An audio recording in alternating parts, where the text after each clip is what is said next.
to dive in a little bit more deeper into the theory.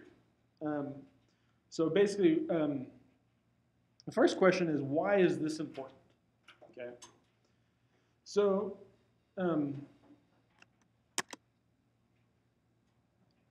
our creation stories play a really interesting role in thought. Creation stories are the result of worldviews, but they are also the cause of worldviews. Okay, so because what a worldview does is first, when it's being developed, it takes the evidence that's there, and it takes the types of causes that your worldview is likely to accept, and it constructs a story. Okay, and so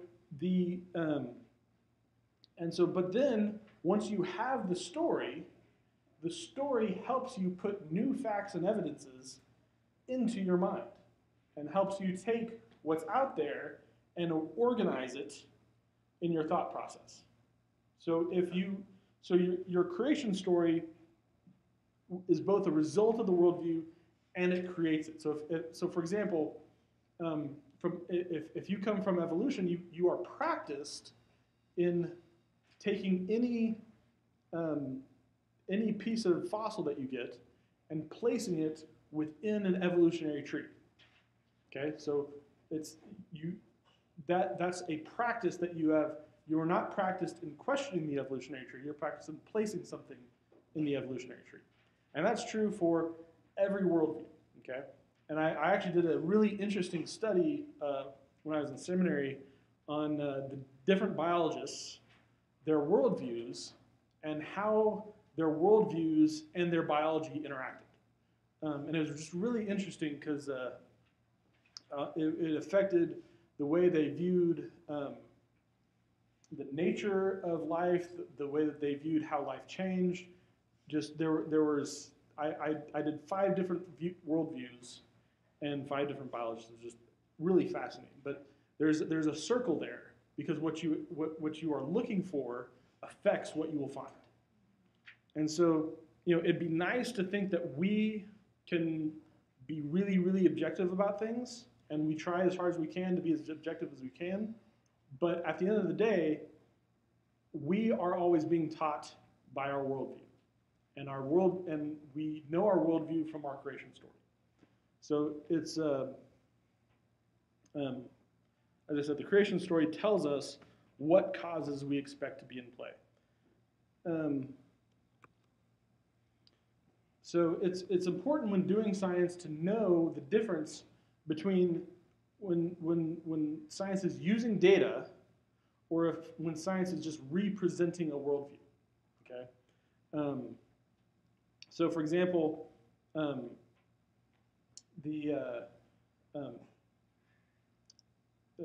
any new fossil that they find, they'll say, here is a new example of evolution. And they don't have evidence that this evolved from this. That's just where they stuck it in their worldview. And so, anyway, that's just, and so it's always good to know, it's not bad for someone to do that. It's just we need to realize what's happening. The other thing is that when we understand our own worldview, it helps us to avoid false dichotomies. A lot of times, what anti-creationists will do is they will set up some sort of false dichotomy about what we should be believing. Okay, like for example, a lot of anti-creationists will say you should not, or will say that as creationists we shouldn't believe in any type of evolution, but that hasn't been the case in creation theory since the 1600s. We've been talking about variations within a kind since at least the 1600s. And so knowing more about our own position will help us avoid other people painting us into a corner that we don't belong in. Also, talking there about the difference between micro and macro evolution. Yeah, and change within species. Well, the micro macro distinction is kind of a good conceptual idea, but trying to pin that down to what is micro and what is macro is a harder thing to do. So what I usually do is, I in the Bible it talks about created kinds. Everything's created after its kind. So modern creation research usually goes after trying to find out what are the created kinds, and then what species have developed from those created kinds. And so, as I said, gave really the cat example. You've got cats, you've got lions, you've got tigers, and a lot of these even interbreed. Okay, and so because you've got what was the one that was made famous by Napoleon Dynamite? The liger. Yes. So yeah. Well, yeah. So a lot of these are actually interbreedable, and that's evidence that they're all part of the same created kind. And so, and I'll get into this a little bit later, but what I like to do is there's kind of been a trend in evolutionary theory. One of the things that they want to do is paint that everyone believes in evolution and no one believes in creation. Okay. Now, the way that they get there's a consensus about evolution is they take a whole bunch of diametrically opposed theories and they group them all together as evolution. Okay? And so you'll have something that's classified as evolution, but these two people don't agree about anything. They don't agree about the order, the mechanism, the heredity, or anything, but they all get classified as being evolution. Okay? So it looks like it's everybody versus this one group, but there's actually a lot of different groups if you really paint it out. So what I like to do is, so what they've done is they've simply defined evolution so broadly that you can actually include creation in evolution. Okay, and so I like to kind of use that to my advantage because what happens is that, like, when you get into college, if you say I don't believe in evolution. Okay, well, what they will hear is they will hear you saying I don't believe in genetics, and they will and they will instantly paint you as just being knowing nothing. Okay, so what I like to do is, I'm fine with the term evolution. What I do is I ask questions about it. Does it all come from one ancestor? Now, what do we have that everything came from the same ancestor? Is there, and be specific about the places where you disagree with. What was the cause of things changing? Like, one of the things that's common is that in a lot of evolutionary biology, they say that the changes that happen are happenstance. It's accidental mutations filtered by natural selection. Well, the problem is that's not even current biology. Because what happens, like, for example, and this is your body adapts to new antigens that come into your immune system.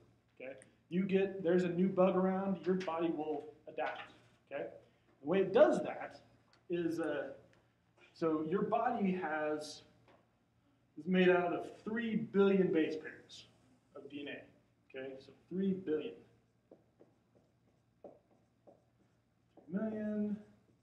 3 billion. Okay, about. So what most people don't realize is that, so if your antibody gene is about 1,200 base pairs. Okay, that's how long an antibody gene is. Now, how these are made is actually an amazing story all on its own. But we'll skip that for now. When you get a new, so let's say some new bug comes in your system, okay? Your antibody genes actually have 2 parts to them. They have, out here is the part that sticks to the antigen, okay? And over here is the part that signals the immune system that says, hey, I got one, okay? And so what happens if you get it, so you have millions of these guys floating around, okay? And what happens is if a new one comes, they take one that's kind of similar, and they mutate it until this is what your body does. So it mutates it until it gets one that's closer. Okay?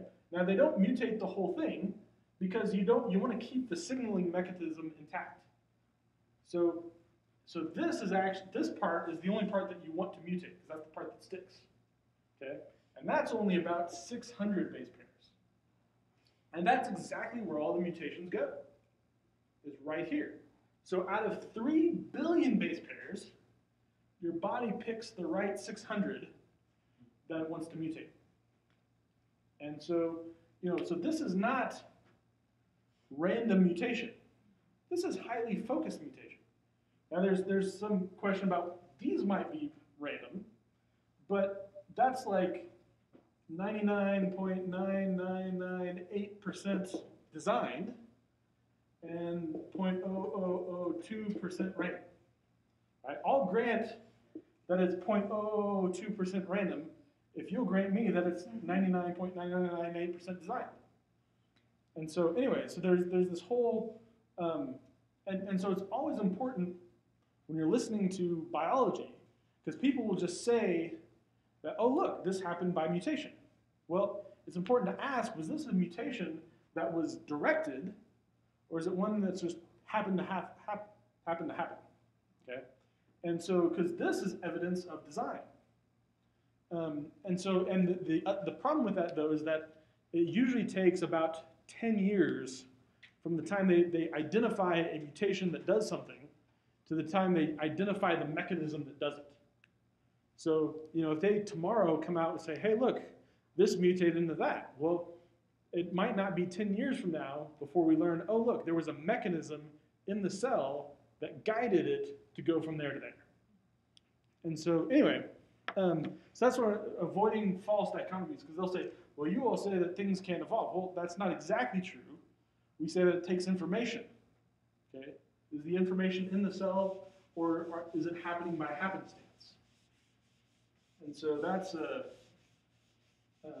because let me see if I can take it apart and put it back together. Because in your 3 million base pairs, if you changed anything basically to the left of your 600, or if you start fundamentally changing other things, you will mutate stuff along the lines of skin pigmentation. Yeah, you'll hit bad things. But you will get to where the organism fails. Yes. Single-celled organism up to a person, right? If you change those things. So where we see mutation that continues within any given organism is the things that it can already withstand mutation, sort of the designed mutation of the organism. Right, and what a Darwinist would say is that they'd say, well, you just happen to get, there's things that, and I've lost 2 children to genetic diseases, so I know that bad mutations happen. The question is, are bad mutations like heart attacks, or is mutation like a system that can sometimes go bad, or are all mutations haphazard?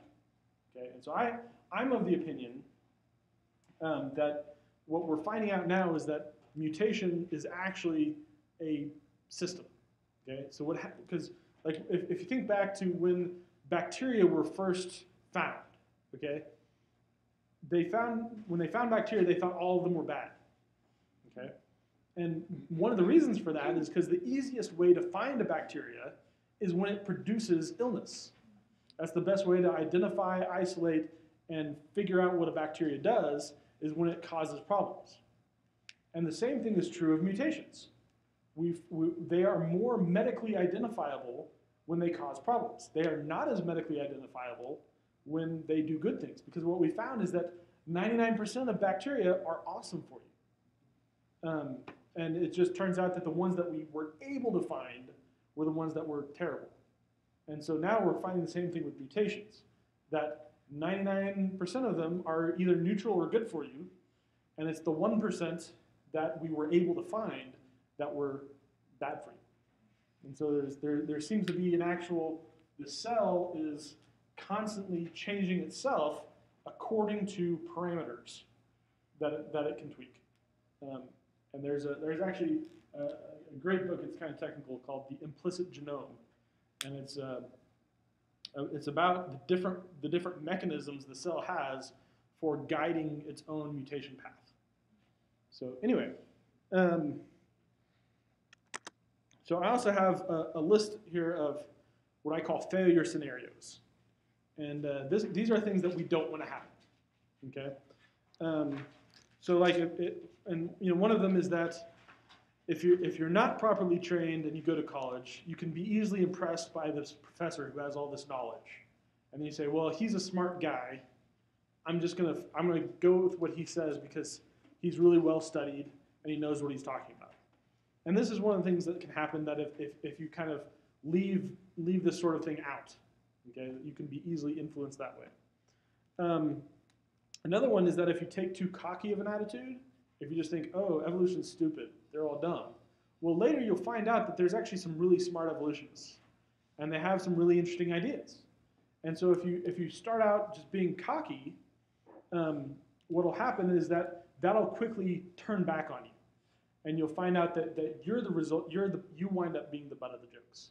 And there's actually been a number of Christians who have become atheists because of this. They start out cocky, they get made fun of in class, and they don't want to repeat that experience, so they switch sides. Another thing that happens, which isn't really related, but I thought I'd mention it because I think it happens a lot, is that if you start acting in immoral behaviors, evolution provides an easy justification for what you're doing. And I think that happens a lot. I think that happens more than most people would like to admit.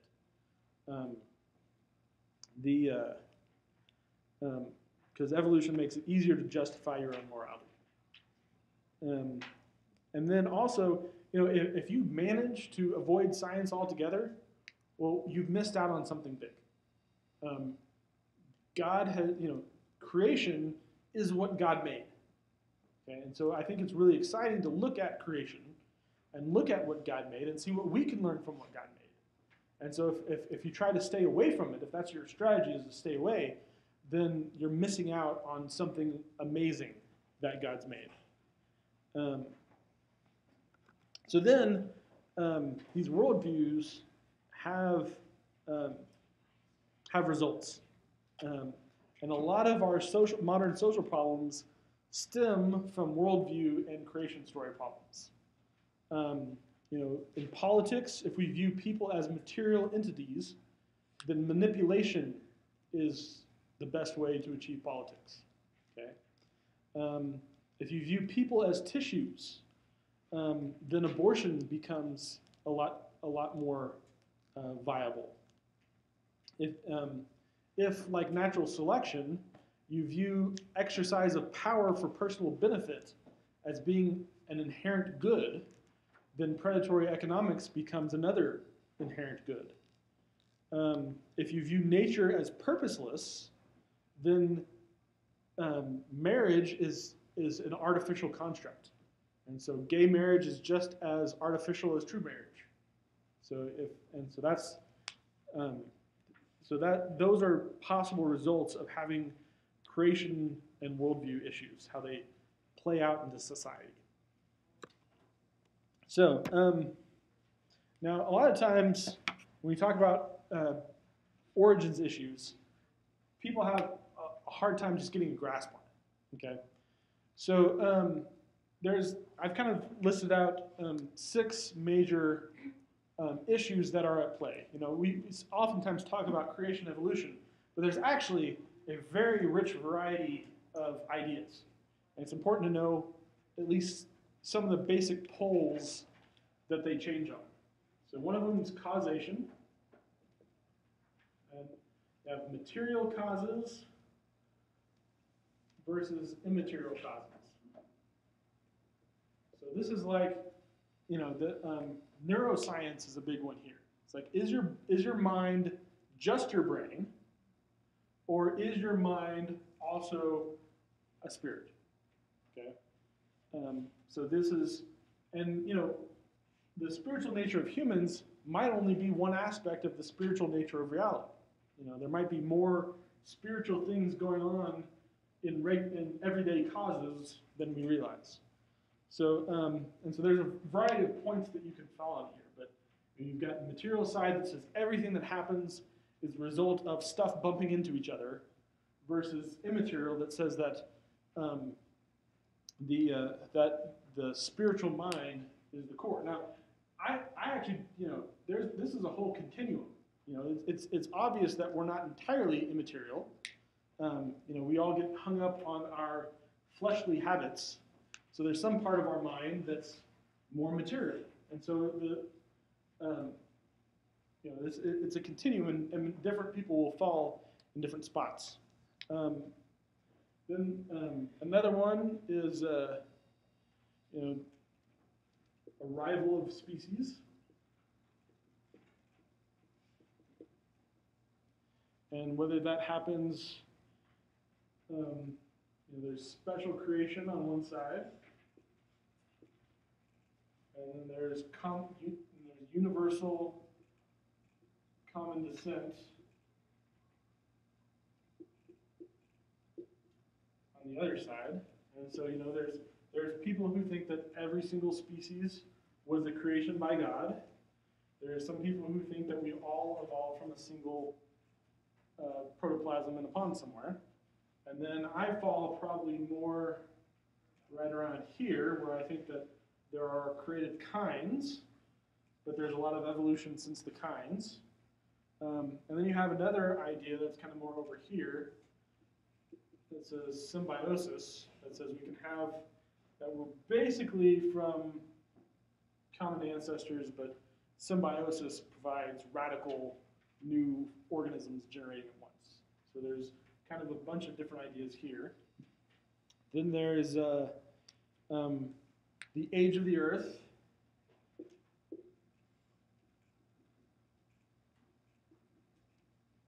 And that's, old versus young. And then you get into more specifically, and then there's adaptation, which we talked about just a minute ago. Is this happening by material causes like natural selection? Or is this more based on internal information in the organism?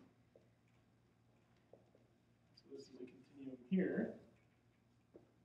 And then on more specifically Christian issues, you have biblical interpretation. Are we going more literal views or more literary views? And then the big one that most people don't realize is Noah's flood, whether it is worldwide, local, or mythical. Okay? And that's one that most people don't think about, but actually plays a really important part in the concept of creation. So kind of the main views on this, young earth creationism is usually in this half of the special creation box. And as far as the flood, they believe in a worldwide flood, and usually are in the literal side of the biblical interpretation. Old earth creation is actually, interestingly, old earth creationism tends to be even further to this side of special creation than young earth creation is. They believe in a local flood. Will you flesh that out just a little bit? The old earth creationism and more special creation? Yeah. So in old earth creationism, part of this comes from a personnel issue. Okay, old earth creationism is primarily run by Marcus Ross, who's an astronomer. He doesn't know. I bet you he would even tell you he doesn't know just a whole lot about biology. He has a new guy in there who's actually a lot better, Fuzz Rana, and he's actually a biologist. But the history of old earth creationism with Hugh Ross, it really didn't specialize in biology. Okay, so a lot of the more common sense view of what that kinds and species are the same thing kind of got inherited into the whole ball of wax. So they tend to view every species as being a created kind. but there's usually not a lot of emphasis on it either, because that's really not what they're talking about. They're coming from a cosmological Yes. argument rather than a biological. Exactly. Because Hugh Ross is, that's the one I was thinking of earlier when I was talking to you. Yeah. But being an astronomer and astrophysicist is dealing with an observable universe, mathematical calculations of distance, and how light patterns itself at the moment. So that gives us a certain age of the universe. So to him, there's a compelling argument. He has a whole book on it, and it's I'm going to say reasonable book because he was well-reasoned. I don't know if I completely agree with him, but he's a Christian first, and he admits that. And so that the special creation, he talks a little bit about that in his book, that along the lines of basically he admits, I'm not a biologist. Right.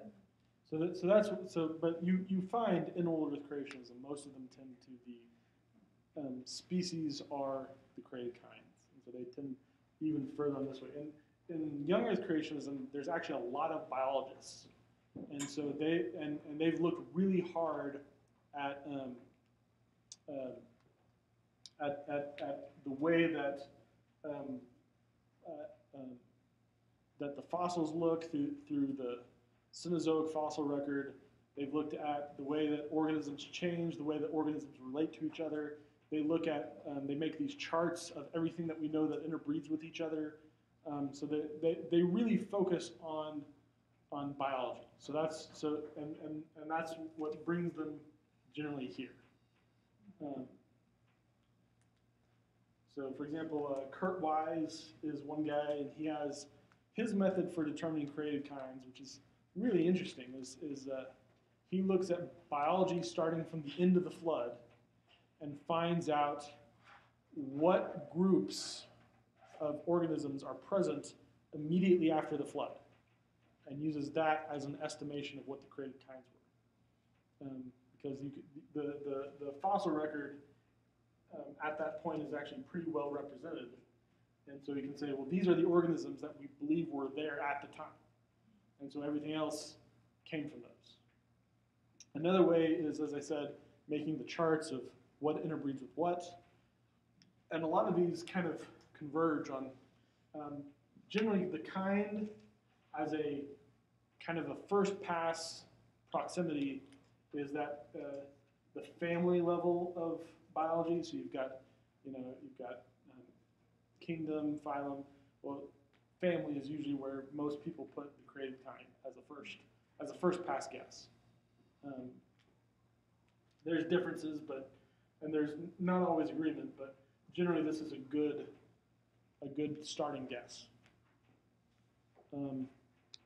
So Old Earth creationism and Young Earth creationism, one of the big things that separates them is the global flood.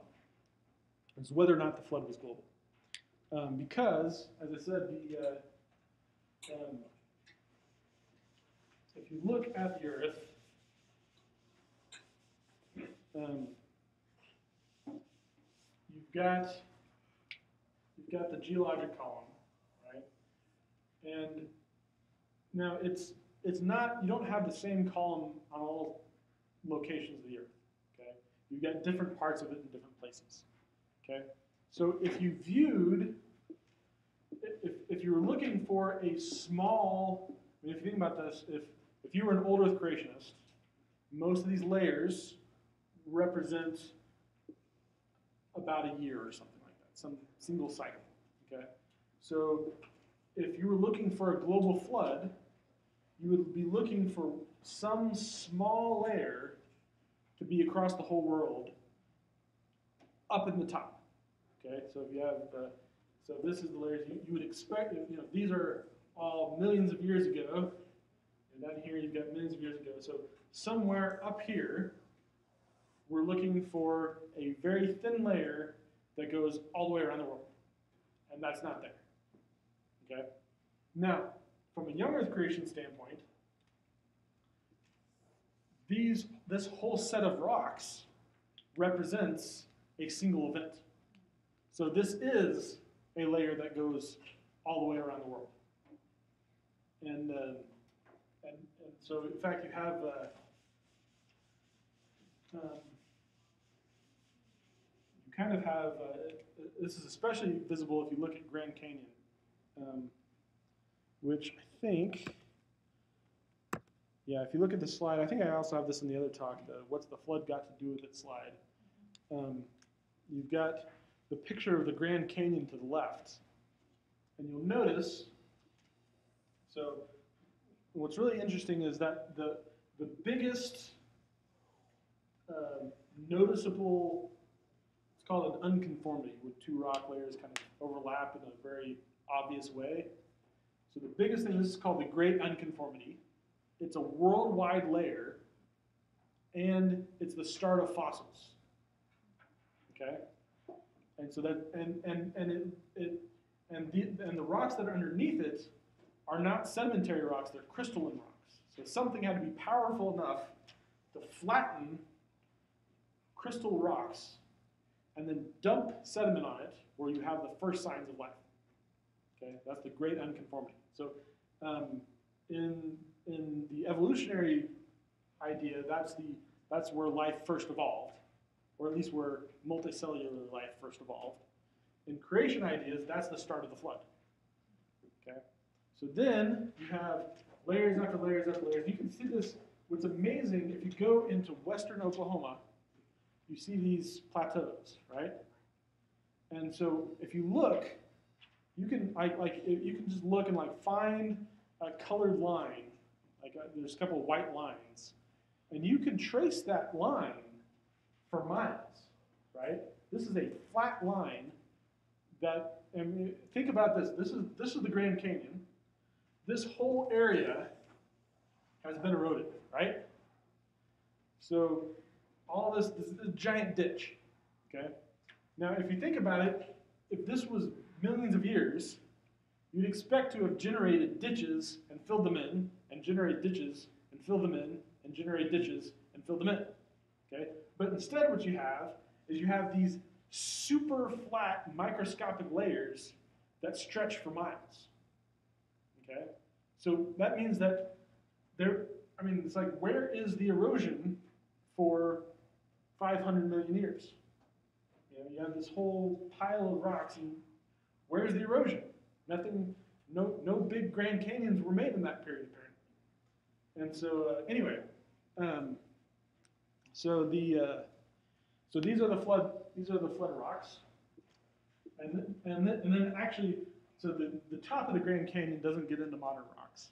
The modern part of the Grand Canyon is where it's all washed out, which is kind of an end of the flood type thing. When the waters are coming off the continents, they're making these giant ditches.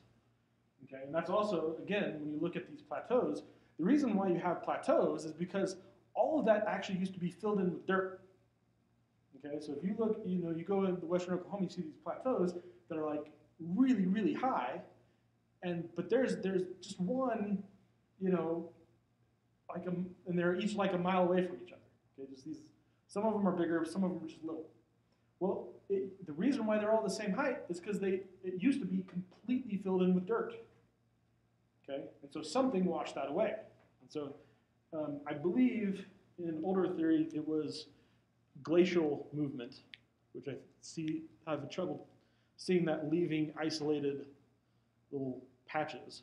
But in creation theory, it's the floodwaters draining off, pulled out all these sediments. So anyway, Can I ask you another question yeah. about the sediment layer of animals and things? I've never thought about this before, but are there human fossils, human remains Not found in that? It's difficult to say. Okay, basically the fossil.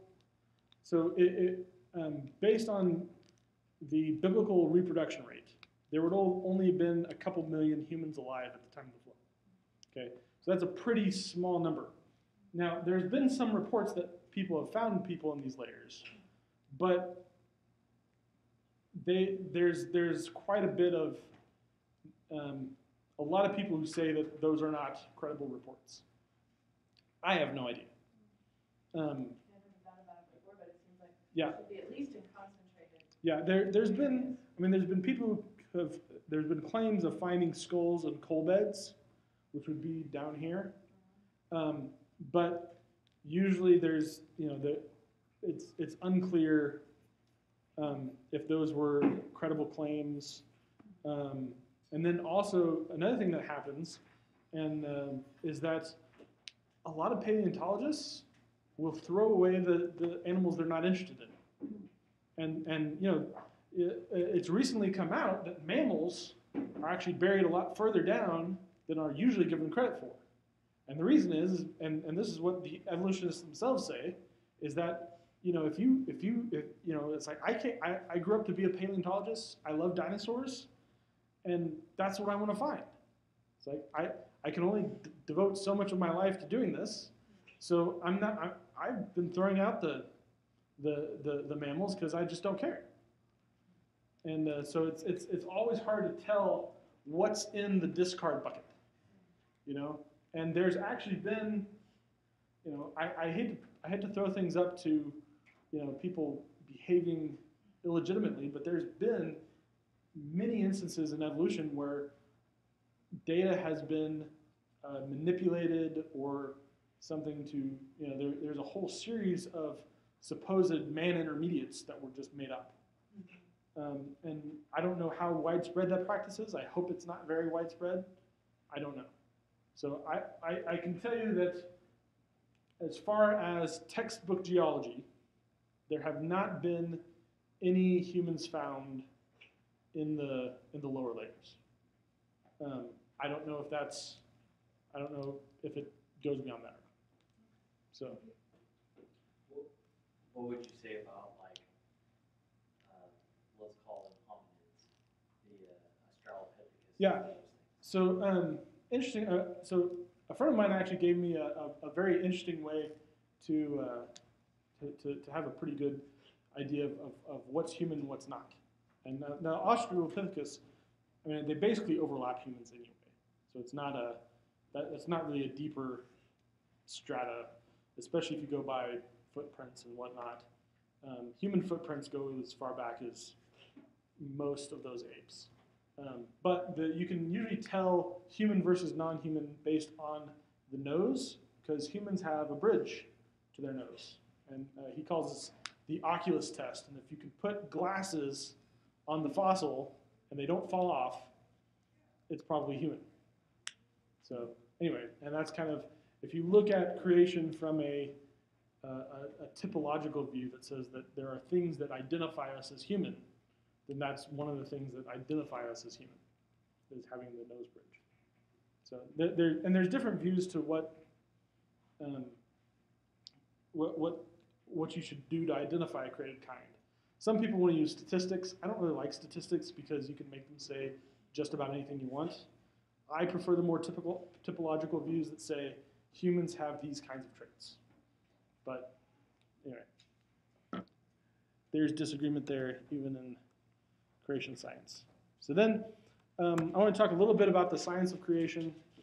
Creation biology is focused on created kinds. As we talked about, created kinds are not the same as species. It's basically the family level of taxonomy. That's here. And then species within the created kinds are thought to have evolved since the flood. So the example I give is the dog kind. We know from historical fact that dogs all came from the same ancestor. We actually have ancestry records for a great variety of dogs. And we know that they're largely interbreedable. But the question is, does the dog kind extend any further? Well, wolves can readily interbreed with dogs. So we can include wolves in the dog kind. But the dog kind goes even further. Jackals, wolves, foxes, and coyotes all can interbreed with each other to some extent. So you actually have a pretty wide variety of animals that are all part of the dog kind.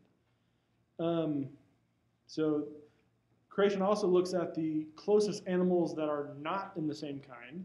So raccoons, weasels, bears, and sea lions don't interbreed and have distinctive differences. So those are the ones that are outside the created kind. And in addition, and this is what I said, going back to the flood, Hesperocyon is the oldest member of the dog kind, and it goes pretty much back to the flood, its fossil record. So it's always hard to place an animal that's only known from fossils, because one of the things that in vertebrates, the thing that looks most like other animals is the skeleton. So, and that's interesting also where evolution is most proved is in vertebrates, because in all vertebrates, the skeleton is the most similar part to other vertebrates. And so, anyway, if you only have their skeleton, they're kind of hard to distinguish. So, creation biology also asks other questions. My favorite, which I don't always have good answers to, but is why are the created kinds the way they are? And we have these kinds. Why did God create these kinds, not some other kinds? You know, so these are good questions to ask. As I said, I don't necessarily have answers to them. What systems are in place to create diversity within a kind? And we talked about the cell having mechanisms to generate diversity. Okay, so what mechanisms are in place to do that? What systems are in place to help organisms adapt to each other? Okay, so you have symbioses can really radically change the way that organisms look. So that means that there's systems in place to help them adapt to each other.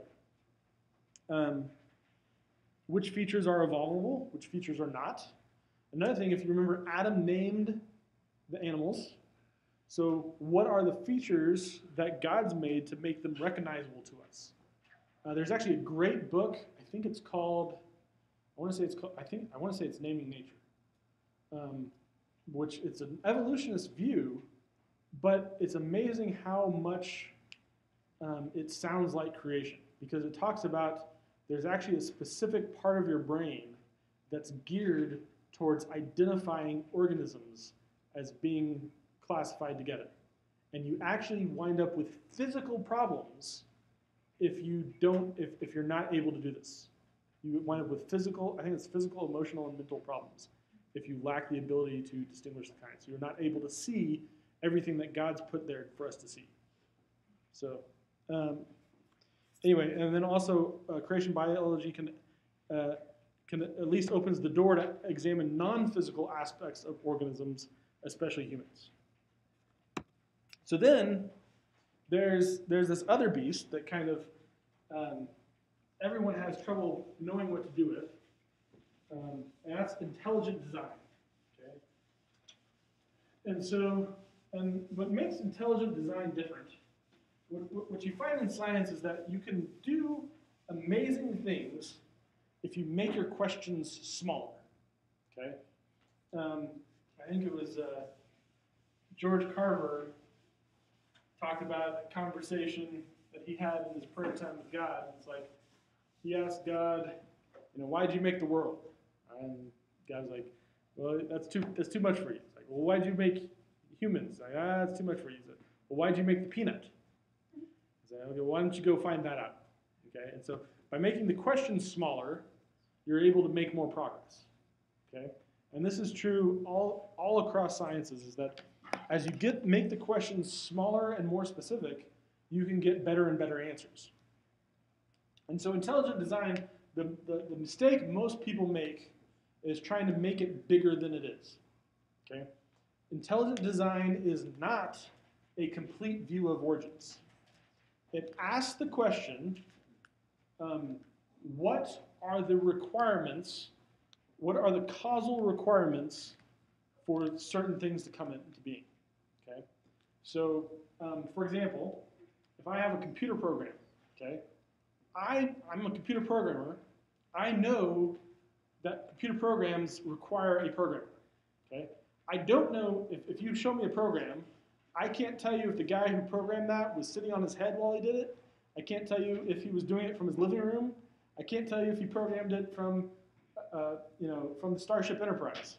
I can't tell you any of those things, but I can tell you that it was designed by someone with intelligence. Okay? So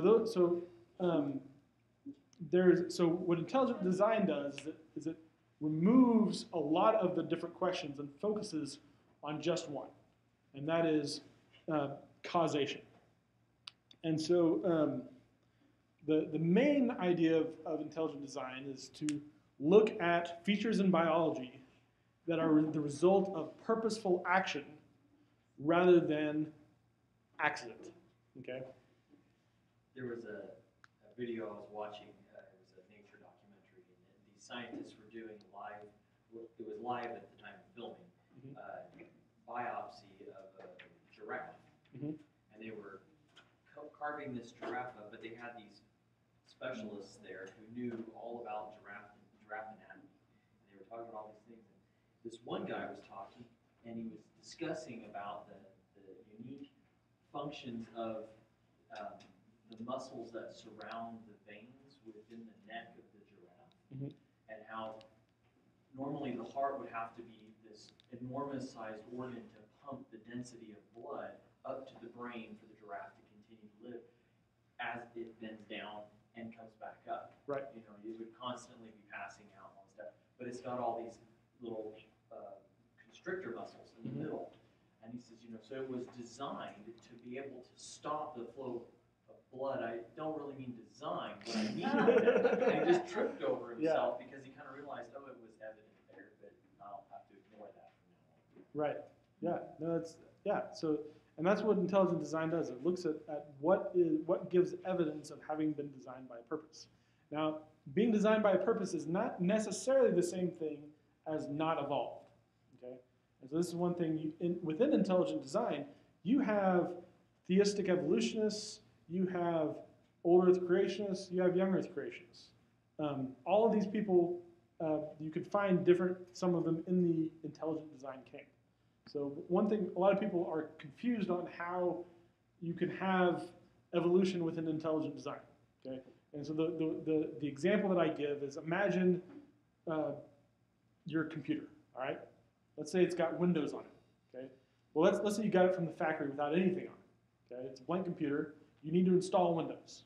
Okay, so you have your little Windows disk. Okay, you put it in the tray and it installs Windows.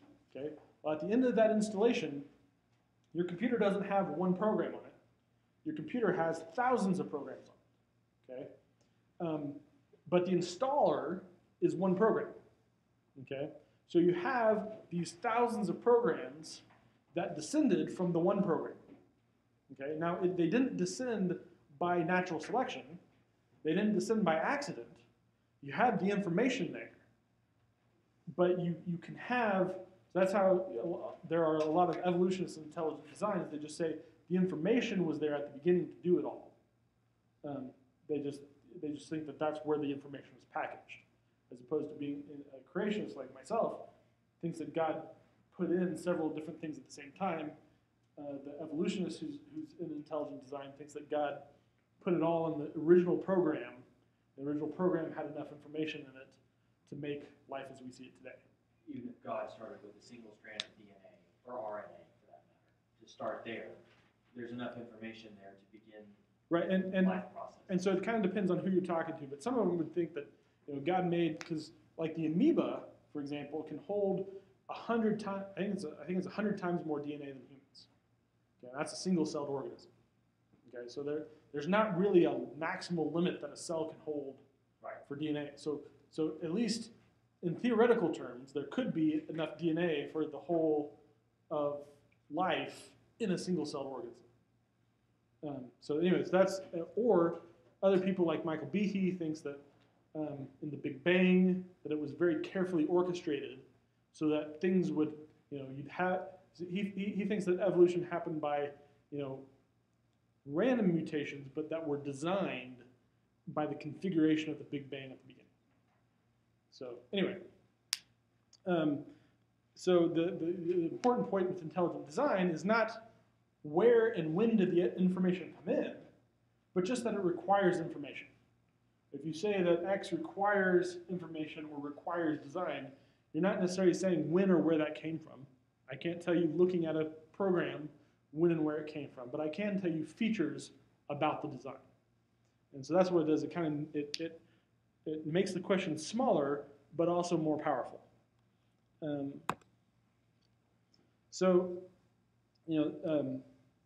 so specifically in the book that you're going to work with, I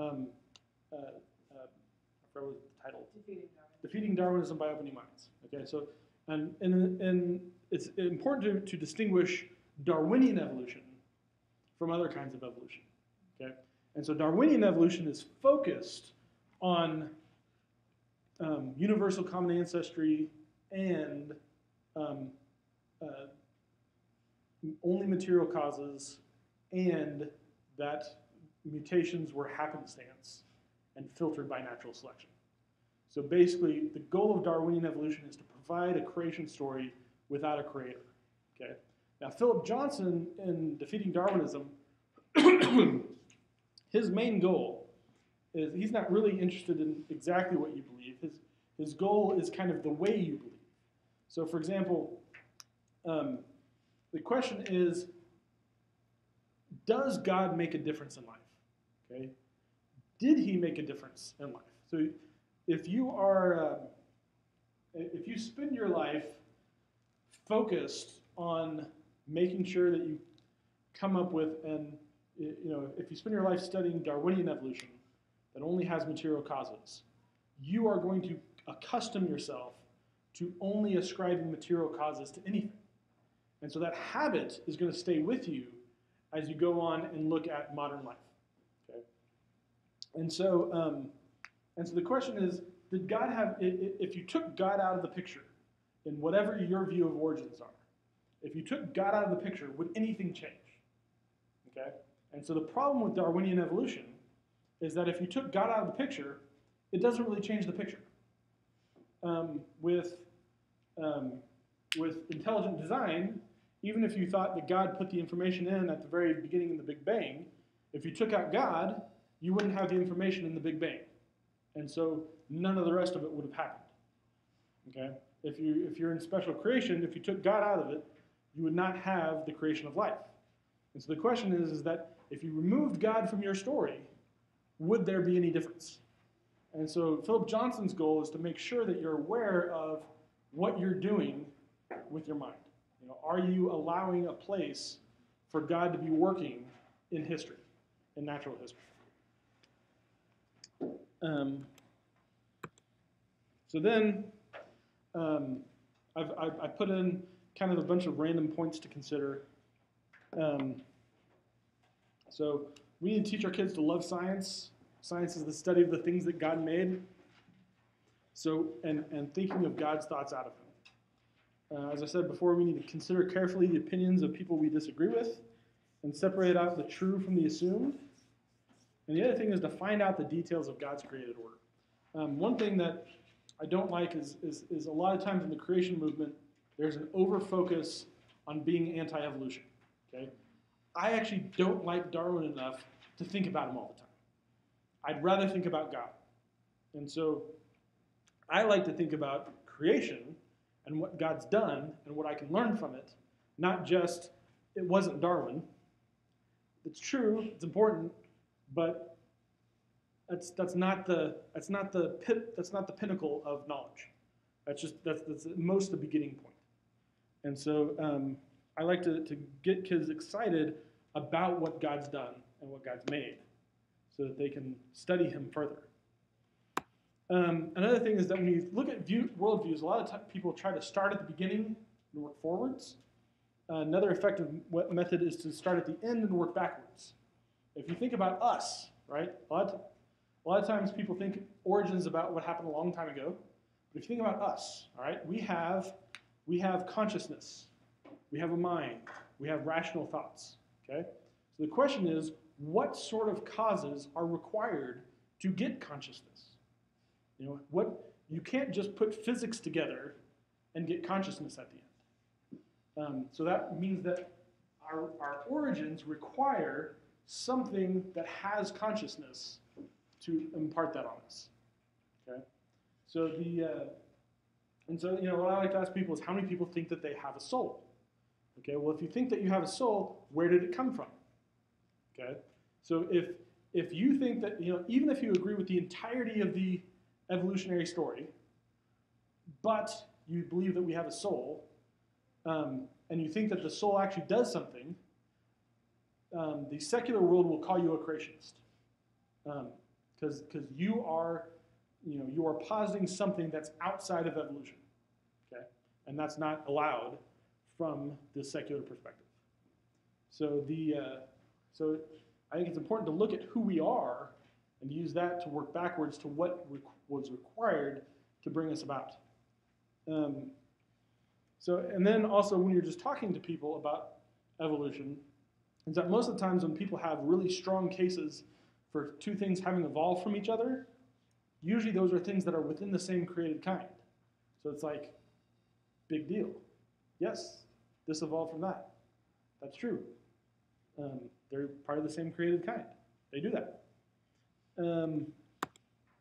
So if you're heading into college, there, a few things. There's not always a need to argue your point. You're there to learn, not necessarily to argue with some other people. So, there's a time to argue and there's a time to listen and learn. There's a lot you can learn from evolutionists, even if they're wrong about evolution. But then evolution itself should be considered a neutral term. And that, as I said, evolution has become such a big, broad umbrella term that you can actually fit creation in it too. So evolution itself, you shouldn't look at it as a negative term, but rather a neutral term. Don't be anti-evolution. Be specific about what you're against. Is it common ancestry? Is it that things are changing without information? What is the specific area that you're disagreeing with? And you'll find that you'll get a lot further with people because they'll not only, will you not be labeled immediately, but it'll also help the other person to understand where you're coming from. And as I said, to many Darwinists, genetics is the same as evolution. So if you tell someone, I don't believe in evolution, what they will literally hear you say is, I don't believe in genetics. That's what they are actually hearing you say. And so you have to just be careful about what you're saying, how it comes across to other people. Because what you think you're saying is not necessarily what they're hearing. And then don't let other people tell you what your worldview entails. Okay? So it's your worldview. You decide what it entails. Be aware that your own worldview isn't perfect and will need revision. I used to be an old earth creationist. Now I'm a young earth creationist. My worldview was not perfect. It still isn't perfect. And then always ask yourself, what insights could Christianity bring to this area of study? I have a whole talk on the pivotal moments in science and how many of them were influenced by specific aspects of Christian theology. And so anyway, and the other thing is that this isn't an immediate answer. We're oftentimes used to getting instant answers. Some of these things take years to study and develop. So we have to be patient with ourselves, with God, with our ideas. It takes time. A lot of the things that we know just as pat answers today took hundreds of years to develop. And they might be great answers, but they're great answers today. They may not have known them all along. So just be patient with yourself. Truth takes time. So anyway, that's all I've got. Any questions? I've turned on the fire hose at you all. So. I've heard it all before. It's still fire. It's great you let us interact throughout, so I don't have any questions now. All right. Well, thank you all very much.